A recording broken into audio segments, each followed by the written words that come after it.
날씨가 더워졌습니다. 우리가 더위를 피하는 방법이 여러 가지가 있습니다. 옛날에는 돈 많은 은행 같은 금융기관이 들어가면 시원하니까 그곳에 들어가서 항상 시간을 보내고 이렇게 했던 그런 기억이 있습니다. 그런데 지금은 대한민국이 시원하지 않는 곳이 없죠. 다 시원합니다. 심지어는 사우나 들어가도 뜨거운 물에 들어가면 시원하다고 할 만큼 다 시원한 곳입니다. 근데 여러분들이 교회 오늘 같은 주일날 교회 일찍 이렇게 오셔서 기도로 준비도 하시고 이 시원한 곳에 여러분들이 머문다 그러면은 몸도 마음도 영혼도 함께 시원할 수 있으니까 그런 우리가 될 수 있기를 주의 이름으로 부탁을 드립니다. 우리가 하나님으로부터 복을 받는 방법도 마찬가지입니다. 더위를 피하는 방법이 다양한 것처럼 하나님에게 복을 받는 방법도 정말 다양합니다. 그렇게 해서 우리가 오늘과 같은 주일날 교회의 여러 가지 일들을 위해서 내가 헌신하면 가령 예를 들어서 성경 봉독을 한다든지 아니면 전심을 준비한다든지 찬양으로 기도로 하여튼 어떤 모양으로든지 내가 순서를 맡아가지고 아니면 어떤 일을 맡아가지고 헌신하게 되면은 복 받는 것은 두말할 필요가 없습니다. 심지어는 냉수 한 그릇 대접하는 것까지 그렇다고 그랬으니까 우리가 그런 모든 것을 통해서 복을 받죠. 거기에다가 여러분 전심 식사를 우리 교회에서 하게 되면은요, 제가 늘 기도하는 게 우리 성전에서 밥을 먹는 자들은 그 밥이 약이 되게 해달라고 기도하고 있습니다. 그렇기 때문에 여러분들이 전심 식사를 그저 밥 한 끼로 생각하지 말고 내 몸을 건강하게 하는 약이라고 생각하고 드시기를 주의 이름으로 부탁드립니다. 교회 안에서 물을 마시는 것까지도 제가 그래요. 제가 새벽마다 이렇게 물을 떠가지고 이 컵에다가 앞에다가 매일같이 물을 마시거든요. 그래서 정수기에다가 컵을 놓고 물을 받을 때마다 하나님, 이 물을 마시는 자는 정말 생수가 되게 해 주십시오. 제가 그렇게 기도를 해요. 저쪽에 있는 스크린 저걸 볼 때도 역시 마찬가지입니다. 저거는 이 장로님이 하셨고, 저 뒤에 저것은 박 장로님이 하셨고, 이 강대상은 박공성 권사님이라는 분이 계셨습니다. 아시는 분도 계시겠지만은, 하늘나라로 가셨죠. 일일이 제가 다 기억하고 있습니다. 그래서 제가 이 강단에 서기 전에 이곳에 이 강단을 마련해 준 그 권사님, 하늘나라로 가셨지만은 그 자손들이 있으니까 그들에게 하나님 복을 달라고 그렇게 하고 있습니다. 그렇기 때문에 우리가 하나님을 위해서 일을 하고 하나님 때문에 하고 주의 말씀 때문에 교회 때문에 하는 것은 반드시 그 복을 받으니까 여러분들이 여기에 욕심을 내기를 주의 이름으로 부탁을 드립니다. 이것은 거룩한 욕심이고요. 이거는 선한 욕심입니다. 세상의 물질의 욕심을 내고 명예의 욕심을 내고 내 잘 되려고 내 때문에 하는 것은 악한 욕심일 수 있지만은 하나님 때문에 하는 것은 거룩한 욕심인 거예요. 그러니까 우리가 세상을 살아가면서 거룩한 욕심에는 정말 우리가 앞장선 자가 되고 나를 위한 욕심에는 모든 것을 양보할 줄 알고 희생할 줄 아는 그런 우리가 되기를 주의 이름으로 축복합니다. 우리가 복을 받는 방법 가운데 하나, 오늘 이 말씀 가운데 보게 되면은 우리가 어려운 사람에게 나누게 될 때에 우리에게 복이 된다는 사실을 이야기하고 있습니다. 오늘 본문 7, 8절 가운데 보면은 여러분의 하나님 여호와께서 여러분에게 주신 땅의 어느 성에서든지 여러분 가운데 가난한 사람이 있으면, 우리가 오늘 말씀에서 정말 중요한 것이 뭔가 하면은 가난한 사람입니다. 자, 가난한 사람이란 어떤 사람이냐? 자기가 아무리 노력하고 힘쓰고 애써도 생계 유지가 어려운 사람. 생계 유지가 어려운 사람. 그런 사람이 가난한 사람인 거예요. 가령 예를 들어서 먹고 살기 괜찮은 사람이 내가 사업을 하기 위해 가지고 우리한테 손을 내밀고 돈 좀 빌려주세요. 그렇게 했을 때 그럼 그 사람은 가난한 사람이냐? 그 사람은 가난한 사람 아닙니다. 예. 그런 사람에게는 돈을 안 줘도 괜찮습니다. 그러나 정말로 자기는 열심히 일을 하고 자기가 최선을 다해서 노력을 하는데도 자식들 데리고 부모님 모시고 생계 자체가 하루 세 끼 먹기가 힘들고 먹고 입고 자고 하는데 어려움이 있는 사람, 이런 사람들은 가난한 사람인 거예요. 이런 사람들에게 이 가난한 사람이 있으면은 그를 너무 인색하게 대하지 말고 그에게 필요한 것이라는 게 먹고 입고 자는 것, 생계 유지에 기본적으로 필요한 것, 이것을 빌려주십시오. 빌려주라고 그랬어요. 성경에서 지금 우리에게 하는 말은 뭔가 하면은 내 주변에 가난한 사람이 있어가지고 그 사람이 도와달라고 했을 때에 내가 그 사람의 필요를 주는 것은 그냥 네가 기부하는 것이 아니라 빌려주는 것이라는 것은 다시 돌려받는다는 의미를 가지고 있습니다. 그러면 그것을 누구에게 빌려주는 거냐? 잠언 19장 17절에 가난한 사람을 돕는 것은 여호와께 빌려주는 것이니. 할렐루야. 여러분, 하나님이 우리 눈에 보이지 않죠. 하나님이 우리의 손을 잡을 수도 없죠. 하나님하고 대화를 할 수도 없죠. 예. 그런데 우리 눈에 보이는 하나님은 누구냐? 예수님께서 말씀하신 것처럼 지극히 작은 자 하나입니다. 그러면은 예수님께서 말씀하신 지극히 작은 자 하나는 누구냐? 가장 쉬운 표현은 나보다 못 먹고 못 입고 나보다 건강이 못한 사람, 나보다 못한 사람이 지극히 작은 자 하나예요. 예수님께서 말씀하시기를 그에게 한 것이 곧 내게 한 것이다, 예수님에게 한 것이다, 그것이 얘기를 했거든요. 그리고 오늘 이 말씀 가운데 보니까 그 가난한 사람에게 주는 것은 하나님에게 빌려주는 것이다.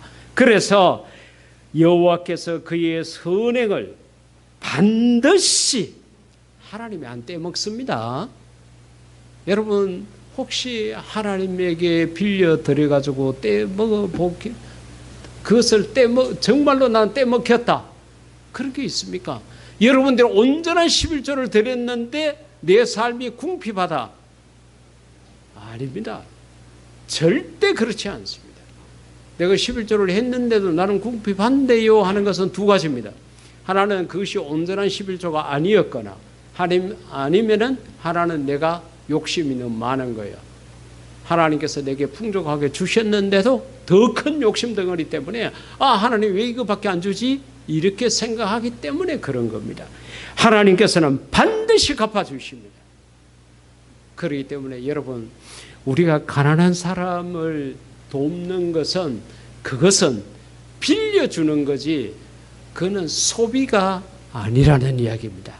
그렇기 때문에 여러분들이 세상을 살아가다가 주변에 여러분보다 못한 사람이 있으면 하나님 때문에, 오늘과 같은 말씀 때문에 그들에게 빌려주는 자가 되기를 주의 이름으로 부탁을 드립니다. 두 번째로는 그렇게 가난한 사람을 돕게 되게 되면은 그 나눔은 내가 복받는 길이라는 거죠. 오늘 본문 10절 이하에서 이와 같이 얘기를 합니다. 여러분은 아낌없이 도와주고 인색한 마음을 품지 마십시오. 그러면 여러분의 하나님 여호와께서 여러분이 하는 모든 일, 여러분들이 장사를 하든 여러분들이 사업을 하든 여러분들이 무엇을 하든 간에 복을 주실 것입니다. 할렐루야. 이 말씀이 할렐루야가 안 나와요. 모든 일에 그렇게 하나님 때문에 정말로 생계에 어려움이 있는 사람을 도와주게 되면은 여러분들이 이 땅에서 무슨 일을 하든 간에 모든 일에 복을 주실 것입니다. 이게 하나님 말씀인 거예요. 복 받으려고 우리가 다른 거 그렇게 하지 않아도 얼마나 쉬운 방법입니까? 그렇기 때문에 하나님은 이같이 말씀을 하십니다. 여러분 중에는 언제나 가난한 사람이 있기 마련입니다. 그리고 우리 주변에는 나보다도 못한 지극히 작은 자 하나가 있다는 거죠. 먹고 살기 어려운 사람, 생계가 어려운 사람이 있기 마련입니다. 그래서 내가 여러분에게 가난한 사람을 아낌없이 도와주라고 명령하는 거라고. 부탁한다가 아니요, 간청한다가 아니라 명령한다. 이건 명령이라는 것은 반드시 해야 되는 것을 이야기하지 않습니까? 왜? 그래야 너도 살고 가난한 사람도 살고 둘 다가 살 수 있다는 거예요. 여러분, 참 우리가 이 복 받는 방법, 이런 방법이 성경에 있다.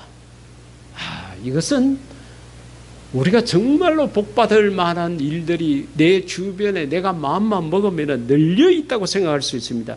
시편 41편 1, 2절에서 이와 같이 이야기를 합니다. 가난한 자를 보살펴 주는 자는 복이 있으니 환난 때에 여호와께서 그를 구하실 것이다. 할렐루야.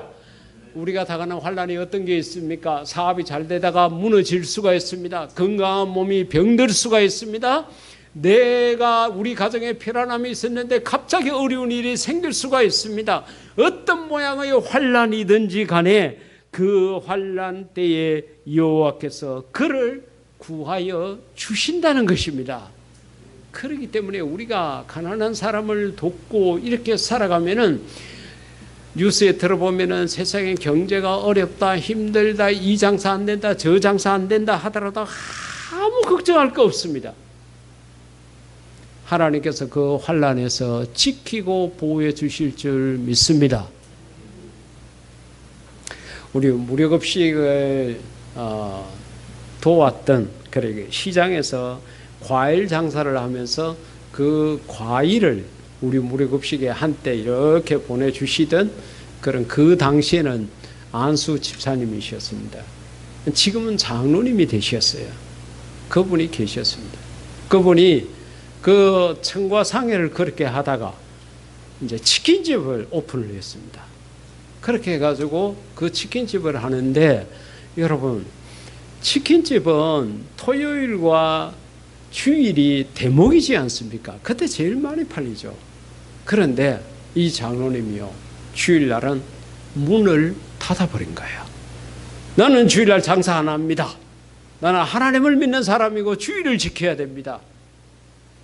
그러니까 그 가맹 업체가 여러 군데 있는데 전국에서 유일하게 주일날 장사 안 하는 집은 이 집밖에 없는 거예요.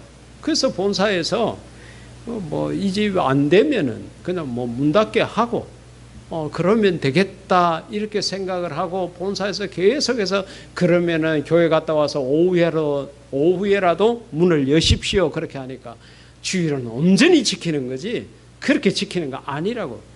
장로님답죠. 우리 대우사도 온전히 문 닫는데 아침부터 저녁까지. 아이고 그 장로님도요. 영적 고집이 대단한 거예요. 우리가 예수님을 믿으려고 하면 그렇게는 믿어야 됩니다. 근데 그렇게 딱 하니까 하나님께서요, 전국에서 매출이 제일 많도록 만들어 주실 거예요. 할렐루야. 이거 일요일날 문 닫는데도요, 그 프랜차이즈 가맹점 가운데 전국에서 매출이 1위인 거예요. 1위. 여러분, 우리가 하나님 편에 서면 하나님도 내 편이 될 줄 믿습니다. 내가 하나님을 대수롭지 않게 여기고 내가 하나님을 그냥 내 편리에 따라서 그렇게 하면은 하나님도 내가 행한 대로 갚아주시는 거예요. 하나님도 나를 대수롭지 않게 여깁니다. 나는 안달이 나고 나는 힘들어서 울부짖고 부르짖고 주여 삼창하고 금식하고 절하면서 입에 거품을 물고 기도해도 하나님께서 네가 나를 어떻게 대했느냐. 지난주에 말씀 우리가 받은 것처럼 나를 존중히 여기는 자를 나도 그를 존중히 여긴다는 거죠. 그러니까 우리가 하나님 편에 바짝 쫙 붙게 되면은 하나님 또 내 속에 계셔서 우리를 지키시고 보호하실 줄 믿습니다. 환난 때에 여호와께서 그를 구하실 것이다. 여호와께서 그를 보호하시고 그의 생명을 지키시며 그를 이 땅에서 축복하시고 원수들의 손에 그를 맡겨두시지 않을 것이다. 여러분, 우리가 가난한 자를 보살펴 주는 일이 얼마나 내가 복받는 일인가를 알아야 합니다. 그래서 여러분, 우리가 지나간 10년을 이렇게 생각을 해보면은 어떻게 우리 교회가 여기까지 이렇게 오게 되었을까?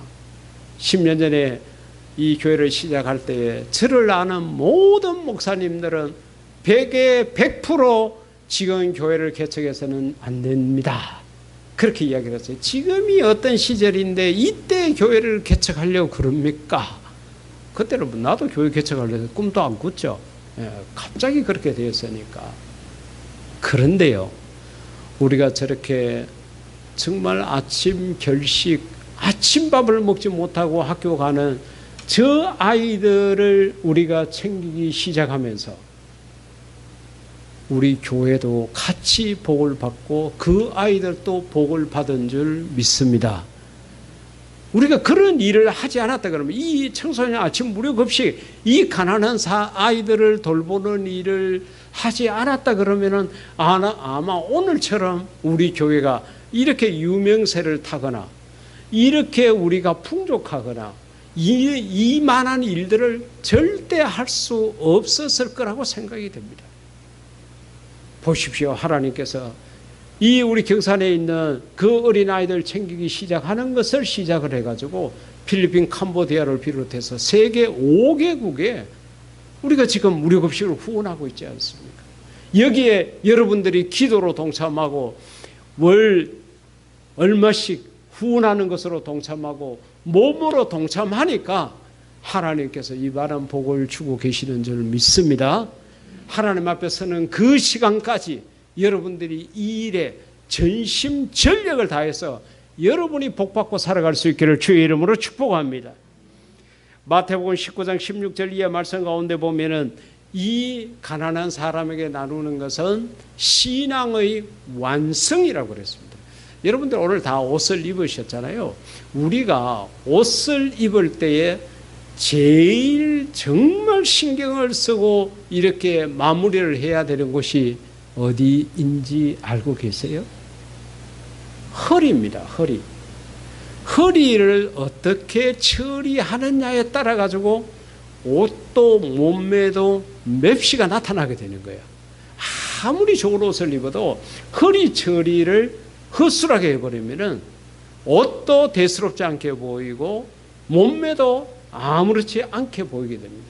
그러나 허리를 제대로 처리하게 되면은 이것은 옷과 몸매와 그 모든 모양새가 뛰어나게 됩니다. 왜 뱃살을 자꾸 빼려고 그러십니까? 이 참 중요하거든요. 허리가. 그렇게 자꾸 어떻게 하든지 뱃살 빼보자 막 그렇게 노력하고 애쓰고 힘쓰고 그렇게 하는 거예요. 신앙의 완성은 무엇일까요? 정말 우리가 하나님을 믿는 사람으로서 예수님을 믿는 사람으로서 내가 교회 다니는 사람으로서 반드시 가져야 될 이거 없으면 안 되는 거. 자동차를 만들었는데 엔진을 넣지 않으면 그 자동차 외형이 아무리 좋고 바퀴가 아무리 좋아도 아무 소용이 없게 됩니다. 여기 아무리 에어컨을 좋은 걸 들러놔도 전기가 없게 되면 저거는 깡통에 불과합니다. 사람이 다른 곳이 다 멀쩡해도 중만한 심장이 먹게 되면 온 신체 기능이 다 다운되어 버리고 죽어버리고 맙니다. 그럼 우리 신앙의 심장은 무엇일까요?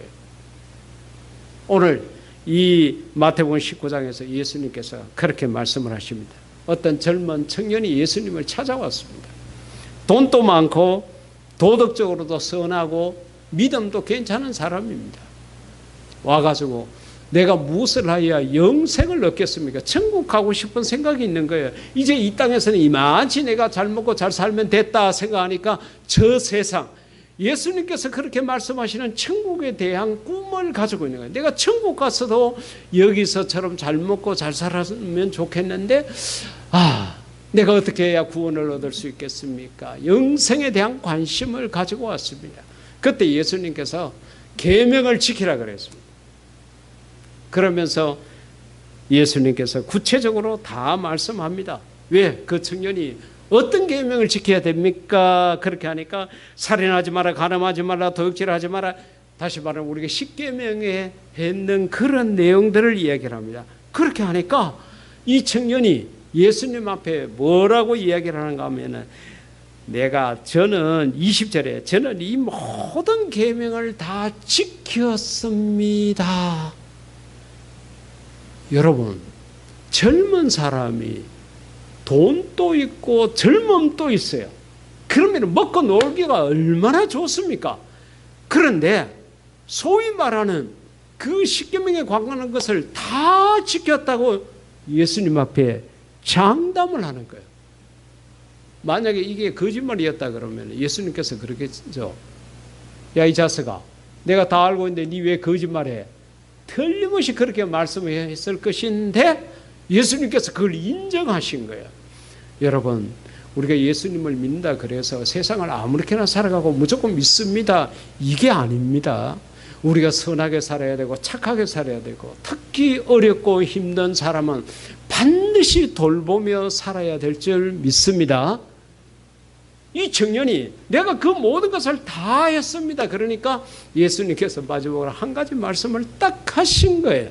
그게 뭔가 하면은 너 재산 많잖아, 그거 다 팔아라. 본문 가운데 보면요, 다 팔아라 그랬어요. 그거 다 팔아가지고 부동산 투기해라가 아니고, 정권을 사라 그 이야기가 아니고, 이민을 가라가 아니고, 가난한 사람들에게 주어라, 그같이 이야기를 한 거예요.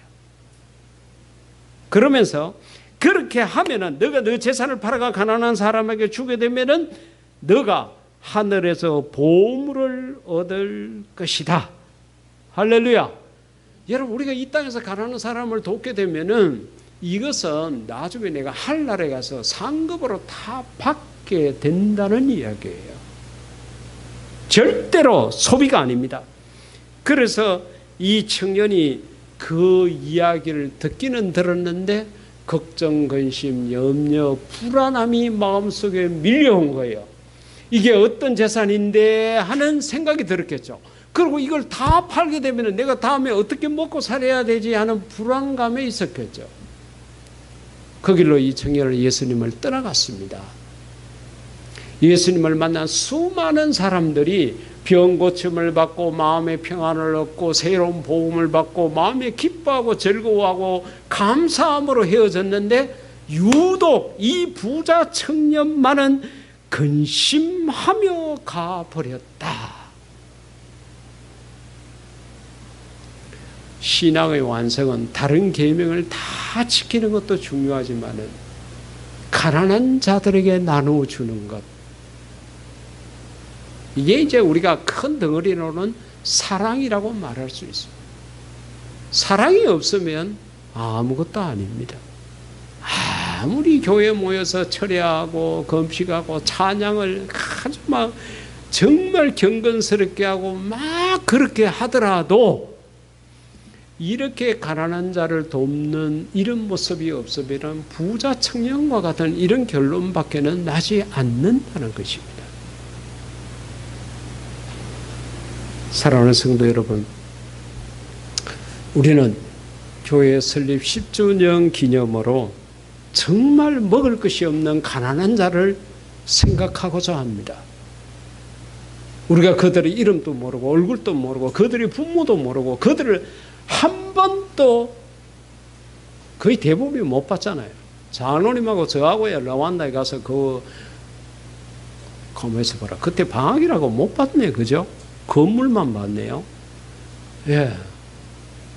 그 고아들 우리 교회가 후원해 주는 것으로 하루의 양식이 그냥 주먹만한 빵 하나에 지금 우리가 사용하고 있는 저 종이컵의 2배 정도 사이즈 되는 녹색 파란 통에 마치 밀가루처럼 미숫가루처럼 생긴 그 한 컵이 그 아이들에게 하루 양식입니다. 한 끼가 아니라 하루 양식입니다. 하나님 때문에 우리는 그들을 도우려고 그럽니다. 우리가 10주년 행사를 거창하게도 할 수 있겠죠. 무료급식의 봉사자들 다 모시고 우리 성도님들 같이 참여하고 힐링센터의 봉사자들 다 모시고 규모 있는 어느 시민회관을 빌리든지 뭘 빌려가지고 표창도 하고 공연도 하고 이렇게 할 수 있겠지만은 하나님께서 저에게 주신 마음은 그게 아니었습니다. 이 배고픈 아이들, 이들에게 먹을 것을 주라는 마음을 주셔서 제가 장로님하고 안수 집사님에게 그 말씀을 나누었습니다. 그리고 그렇게 결정이 되었습니다. 우리는 이번 기회에 이 아이들을 돕는 것도 있지만은 우리가 복받는 자가 되기를 주의 이름으로 축복합니다. 그저 절기 헌금 얼마 하듯이 그렇게 하지 말고 내가 복을 받아야 되겠다는 생각으로 정말 이 아이들을 좀 챙겨 주십시오. 아프리카 아이들에게 주는 것보다 더 소중한 게 또 어디에 있을까요? 물론 우리가 필리핀에도 가서 보면요, 정말 이 아이들 모습이요, 정말 힘들어요. 사는 곳에, 그곳에 그들이 집을 지어가지고 산비탈에 그렇게 살고 있는 곳에 가서 보니까 우리가 남자가 이 어깨에 두 어깨를 펴고 갈 수 있는 길이 아닙니다. 옆으로 돌아야 지나갈 수 있는 그런 길에 타닥타닥타닥 붙어가지고 그 뜨거운 지방에서 에어컨이 있습니까? 아무것도 없습니다. 선풍기가 있으면 대단한 거예요. 그곳에서 살고 있는 아이들도 있습니다. 하지만은 아프리카 아이들 영양실조가 걸려가지고 거기다가 좋지 않는 물을 먹게 되니까 전염병에 쉽게 노출되고 그 전염병에 아파가지고 좋지 않는 물을 먹고 누워 있게 되면은 파리들이 날아와가지고 눈에다가 알을 낳습니다. 그러면 눈이 어두워져요. 시력을 잃게 됩니다. 파리가 그곳에 알을 낳게 되면은 그 유충들이 그 눈에 있는 영양분을 다 빼먹어. 결국은 그 아이가 죽는 그런 모습을 가지고 있는 곳이 아프리카 땅의 일부입니다. 우리가 이번 기회에 그들에게 먹을 만한 것을 제대로 준다 그러면은 그들에게는 엄청난 영양 공급이 될 것이고 그거보다도 하나님이 너무도 기뻐하실 것입니다. 우리도 세를 들어가 있고 우리 아직까지 우리 건물이 없지만은 이런 환경과 여건 속에서도 하나님 말씀 때문에 우리가 그들을 돕는다 그러면은 하나님께서 너무 기뻐하실 것입니다. 내 자식이라 생각하시고 여러분들이 이번 기회에 어떻게 하든지 복을 받을 수 있는 그런 기회를 만들 수 있기를 주의 이름으로 부탁드립니다. 이 시간 우리 다 같이 기도할 때에 아프리카 그곳에 있는 아이들을 위해서 기도해 주십시오. 우리가 그들에게 하나님의 사랑을 나타내기에 부족함이 없게 해달라고 다 같이 기도하시겠습니다.